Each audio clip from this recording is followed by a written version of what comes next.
So one of the questions that I've heard from a number of people is doing the safety trials obviously is incredibly important because you want to make sure that you're not injecting people with something that could be harmful. But once you have that, why not push harder on um, rolling it out more aggressively, even if you don't know exactly how effective it is? What's the public health rationale and thinking behind Yeah. needing to prove that it's extremely effective before rolling out something that you know is safe? Okay, that's a good question.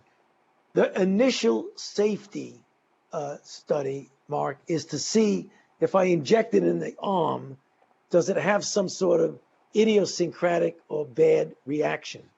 There's another element to safety, and that is if you vaccinate someone and they make an antibody response and then they get exposed and infected, does the response that you induce actually enhance the infection and make it worse? And the only way you'll know that is if you do an extended study, not in a normal volunteer who has no risk of infection, but in people who are out there in a risk situation. This would not be the first time, if it happened, that a vaccine that looked good in initial safety actually made people worse.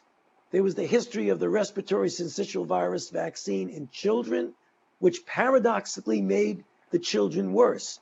One of the HIV vaccines that we tested several years ago actually made individuals more likely to get infected.